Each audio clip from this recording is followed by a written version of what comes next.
Broadcasting from the business capital of the world, this is the Podcast Business News Network. Welcome back, everybody. I'm glad we got her. She's not going to be with us for a few weeks, as I understand it. And we're actually going to talk about that today because she is taking a sabbatical. What does that mean? Now, we have an idea of what that means, but we want to break that down, go a little bit deeper. She's somebody that has had a long career in the legal field. Now she coaches and helps people move their lives forward, whether you're in the legal field or not. You just be an individual looking to move your life forward. You could be somebody who's a C-suite executive, not just an individual that owns a business and find yourself kind of stuck or looking for answers. Margaret Enloe is back with us. How are you doing today? I'm good, Steve. I'm enjoying the day and catching up on a few things. Went out and did some errands, which felt good. Got to the gym, so that felt good too. Mm-hmm. I actually just recently had a cortisone shot in my wrist, and that was yesterday. So I had to take it a little easier at the gym. But interesting. What's up? So you open the door. I'm curious. Cortisone. What's the shot for? I have a little pain in my wrist. I like to play tennis, and that exacerbates it. And if I don't play too much tennis, then it kind of fades. But anyway, I wanted to get a little more relief from intermittent pain. And the doctor goes in there and he scans and on a screen, he's looking where to inject this cortisone, which reduces inflammation. Gotcha. And I believe I had that, I don't know, maybe 10 years ago in a shoulder. And it was last year. Just, I played tennis maybe 2 weekends a month out of the summer and had a slight rotator cuff issue. And I just let it resolve itself. So I get it. Yeah. At least we're active. At least we're active. That's right. Well, be happy about that. So you're active. You're taking a sabbatical. And when are you leaving? Let's go there first. What's your question? When are you leaving? Oh, when am I leaving? Thank you. On Sunday, about 9:00 on a nonstop flight to Singapore, which is like halfway around the world, nonstop. So a long flight. So that's when I'm your destinations are Southeast Asia and Europe for your sabbatical. Yeah. And I know a friend that took a sabbatical. I'll get to that in a second. Okay. You're taking one for how long, and what made you come to that decision? I'm taking one for close to 4 months. I'll be back Memorial Day weekend. So it's just shy about a week of full 4 months. And I'm taking it because I like the idea of doing something new. I've always enjoyed traveling with my husband. Mm-hmm. And these are going to countries I've never been to before. My husband did live in Indonesia many years ago, so he's been to some of the places that we're going. And back to pain in our bodies. About a year ago, he had a bad back pain, so we had to put the trip off for a year. Now he's had an operation on his back and cleared up that pain, and so we can do this trip. Wow. And so it took a fair amount of planning, but that's what we're doing. So lots of questions, lots of thoughts here. For those thinking, my gosh, the expense and everything. Okay, yes. But I'm going to put that aside for a second and bring up another friend for a moment. And I wouldn't call it a sabbatical, but he sold his house in Florida in August, bought it 4 years previous, felt the market was changing. And in Florida, because of insurance issues, the prices have been coming down, and he wanted to get the most he could for it. Sold his house, banked a profit. He does digital work. He actually works with me. I have a marketing company. He takes care of the Google aspect of it. He now calls himself a digital nomad. Yep. He doesn't have a home. He lives at Airbnbs. Oh, wow. And at the moment, he is in Punta Cana. He just got there 3 days ago. Prior to that, he went back to Florida, another Airbnb, near friends. Figured he'd hang out with them for a while. Prior to that, he was in Dominican Republic again. He went back, but a different spot. Prior to that, it was Florida for a month. Prior to that, it was Egypt. Prior to that, he's been, and here's the thing, and this is the mind blow. It costs less to do that than own a home because he's not worrying about the lawn. He's not worrying about all these other fees. And nice Airbnbs are very reasonable. And so he's kind of living the life. He's not married, doesn't have kids. He's right around 50. So he has the opportunity to do this. So in my way, it's almost like an extended sabbatical. Will he get a house again at some point? Yeah. But you know what? It's been August and he's been traveling. So for about 4 months-ish right there, kind of the same situation. What prompted you to make that decision to take that? You just wanted to be away. You wanted a different experience. You wanted to see a different culture. Was it really that you needed time away? Just want to get a fresh feel? Yeah, needed time. I like the idea of some time away, not to escape so much what's going on in the United States, but just to travel and see new places. Sure. And then my life, by and large, is fairly full of activities, meeting with clients, going to Zoom meetings with a group of coaches, talking to you, going to the gym. And so I don't have as much time, just sort of dedicated time with my husband. And I like the idea when we travel, well, we're pretty much together all the time and seeing new things together. So those trips have always been very nice. And I thought I could put a pause on my coaching, my speaking engagements, and come back hopefully in June. And we'll see where that takes me. But I would imagine in some fashion, I will continue to do some of the same things I'm doing now. But that's putting a couple things on pause. Why Southeast Asia?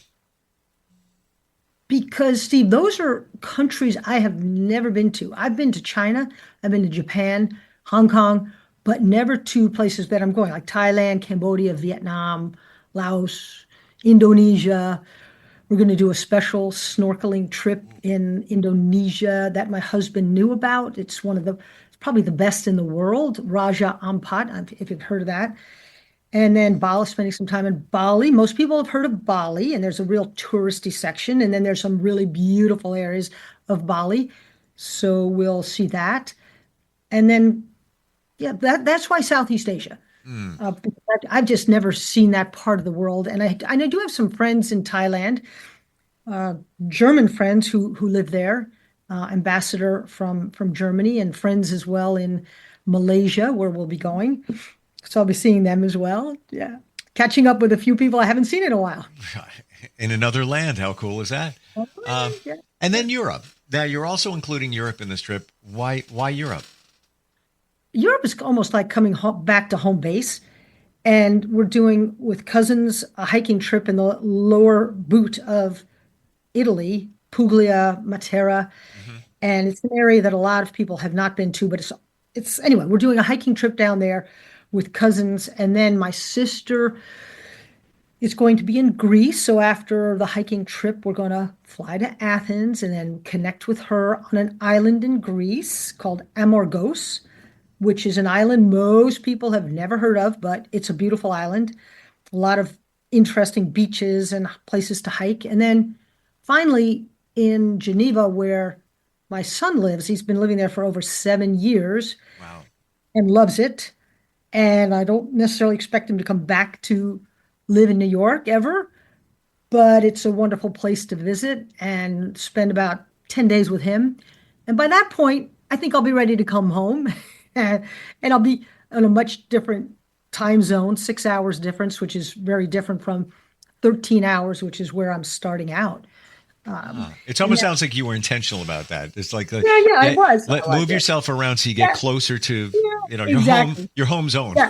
So to speak. Exactly, my home zone. Wow. I've been to Italy and Greece and Switzerland. In fact, I spent my 9th grade year of high school in Switzerland. I lived in Geneva with an American family and went to the French side of the international school there, which is a very good school. Wow. And was super homesick for the first 3 months. Even there was a young woman there my age, but it was just such a huge change for me. But then come Christmas time, I got to go skiing and had new skis, and I spent 40 days on primarily on weekends and some vacations skiing up in the mountains of Switzerland. That's where I learned. And so I myself have spent a lot of time in Switzerland and have fond memories of it. So it is in a way going back to a place I know pretty well. Wow. So exciting. Just the thought of just the change and being I find, and not that I have enough time to do it, but being in other states, other countries, and just talking to people and hearing, their mentality, their mindset, their culture. Sure. It's fun. It's fun. It's like it's always a fresh experience when you do Exactly. And even talking to Americans abroad, that. Yeah. that is often a very interesting conversation. So I enjoy that aspect of the travel, meeting new friends and people. I stay in touch with quite a few of them over the years. Do you do this because you're bringing back memories for me? And I was on a work trip, broadcast live from Antigua in the Caribbean, and this was 2021, and this would have been out of my mind until you just started talking. And I remember being by the pool and meeting this gentleman also named Steve, and he was from the UK. He was with his wife. And then we started talking about music and what resonates for him, what resonates for me. And I'm trying to think of what song it was that we were both, we heard come on, and we were like, oh, what a great song. But I still remember the energy that was exchanged between he and I. And it was just like, I remember that. I mean, these things you take with you. You do take with you, right? Sure. Yeah. And it'll create a lot of new memories for me, and I be exposed to some new things. I'm a little bit of a risk taker. So I posted this morning on LinkedIn, there's a little video of me. I saw it. Yeah. Did you see it? And you saw I went on a snowboard, learning to snowboard. And then that was actually very tough. And then doing a bungee jump. So I've done some other kind of crazy things, but that's not why I travel. But I've gone hang gliding in Rio. That was very scary too. But as I say, I travel a little bit more, just have new experiences and create new memories. Meet friends. I don't know. Have you ever skydived?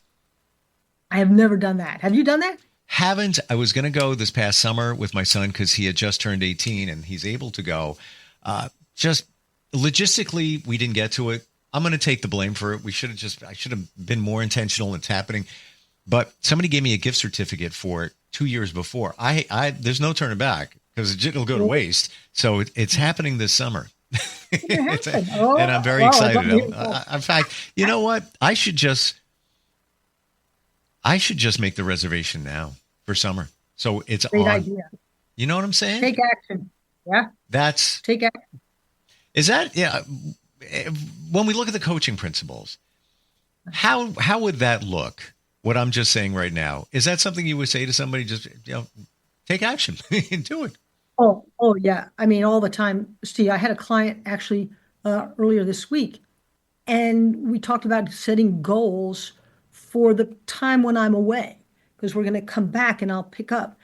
I wanted her to have some specific goals, and I talked to her about making SMART goals, and then I followed up by saying, with respect to each of your 3 goals, what specific steps are you going to take, and when will you take them? So very much, it's nice to say, hey, I want to go hang skydiving. I got this gift certificate, and then that's the end of it. But in coaching, as a coach, I'd say, well, okay, Steve, it sounds like something you're really looking forward to do with your son. When do you see yourself doing that? Well, sometime this summer. Like, well, what time this summer? Well, blah, blah, blah, blah, blah, blah. It probably makes sense to do it in July, end of June, because he's just out of school and vacations are usually July. So what would it take to actually get that scheduled, Steve? Well, I'd have to find the gift certificate. I'd have to look at how I make a reservation, go online and do it. So, Steve, do you think that's something you want to do? Yeah, I want to do that. So, Steve, when might you do that? Is it this week?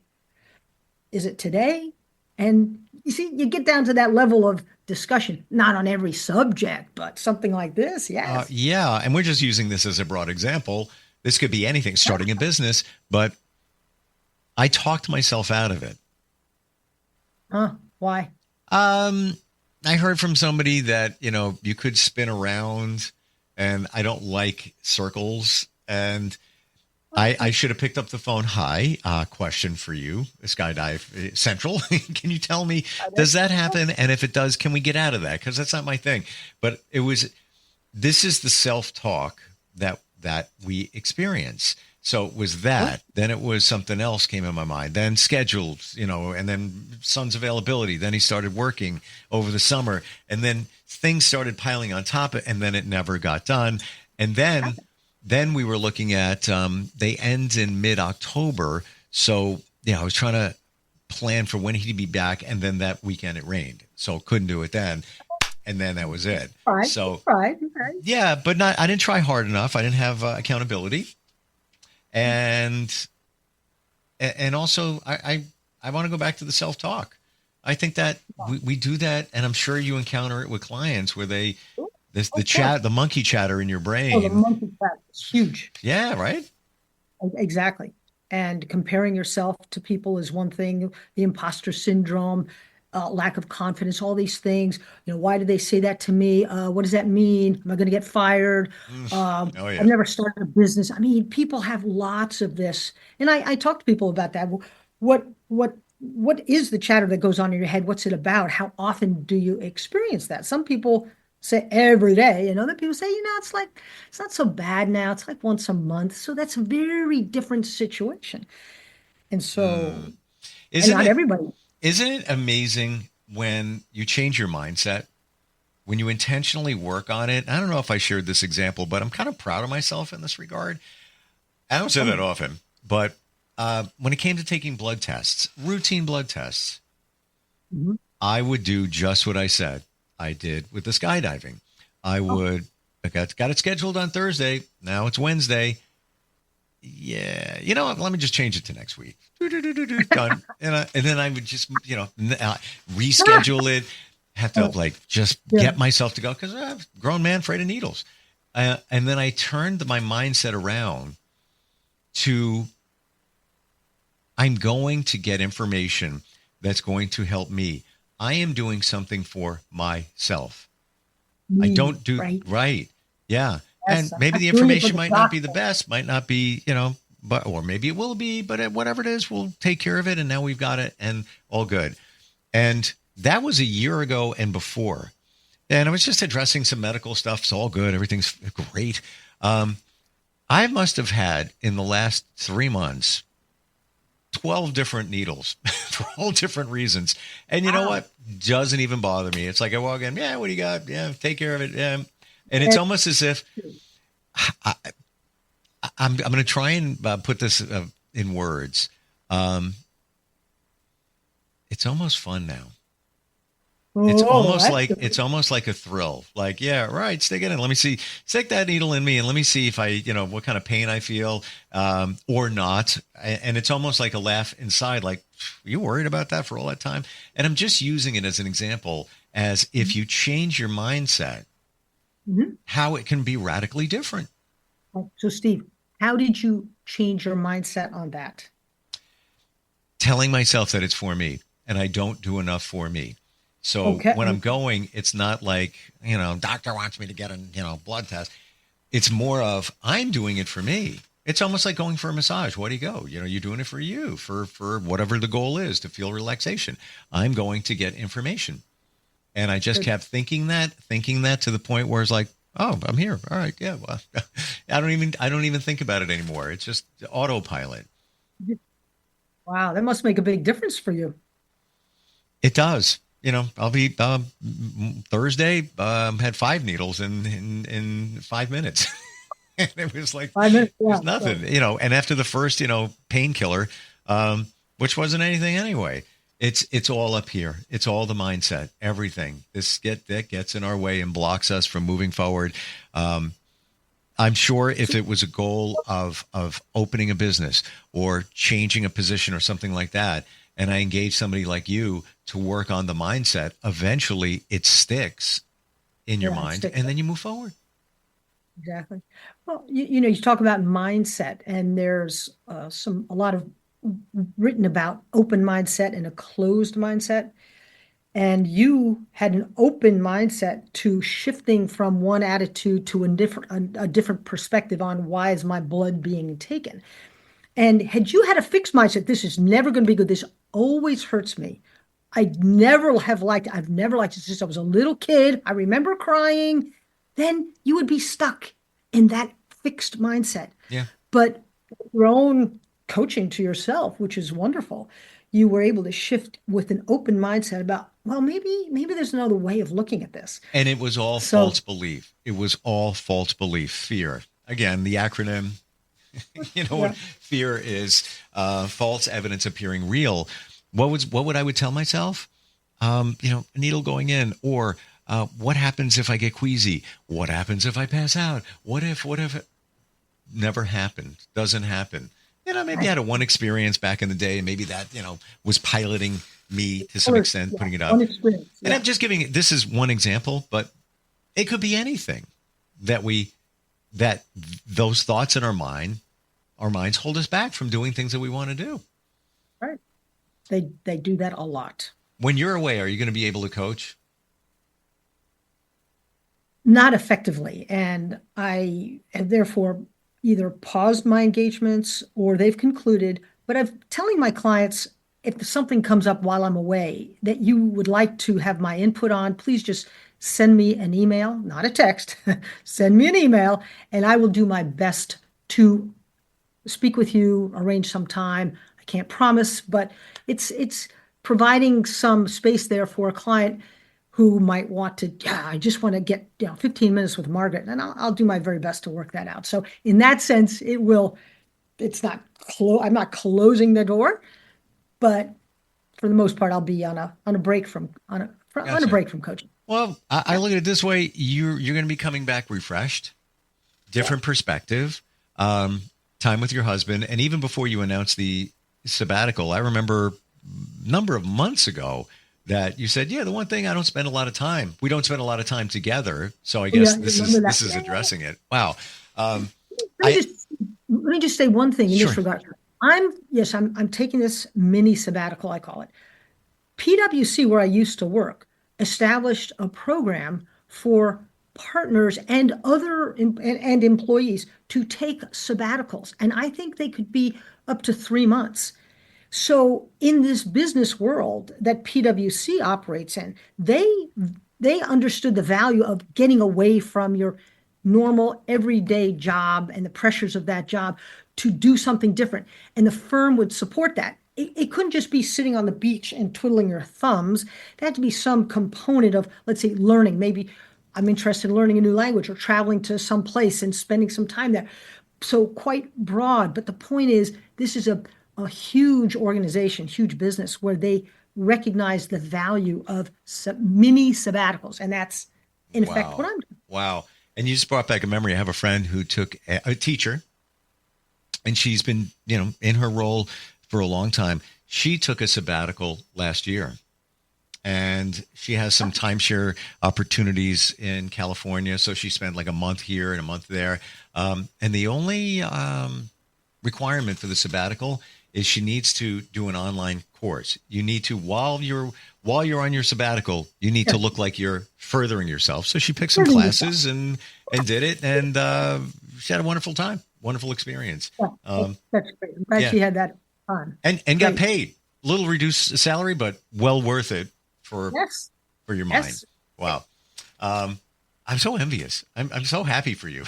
It's so exciting. I Wow. look forward to seeing you though when I get back. Yeah. I'm sure lots of stories to be told when you get back, from food Probably to, so. even just snorkeling. Wow.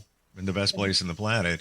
Um, in the meantime, if somebody wants to reach out to you, how do they do that? Two ways, Steve.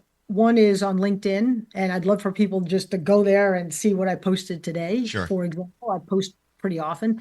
And by my name, Margaret Enloe. And the second is on my website, which is margaretenloe.com.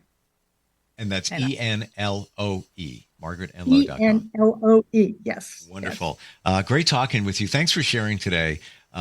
Just different view of things.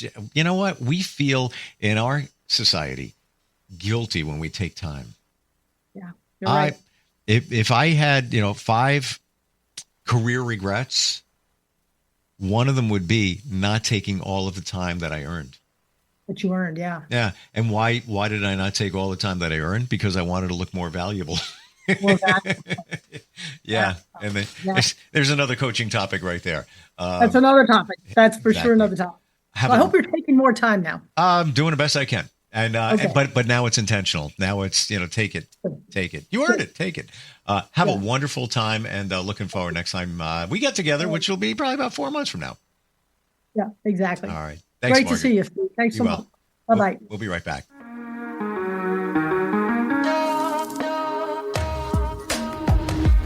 Broadcasting from the business capital of the world, this is the Podcast Business News Network. Adopt US Kids presents Multiple Choice Parenting. Your daughter just had her first breakup. Do you A, put yourself in her shoes? How could he do this to you?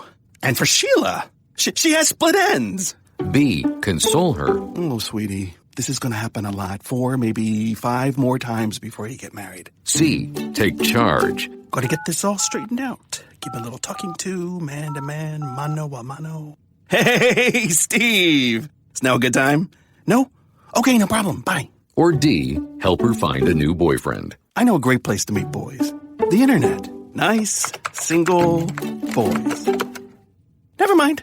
How about some ice cream? As a parent, there are no perfect answers. But you don't have to be perfect to be a perfect parent. Thousands of teens in foster care will love you just the same.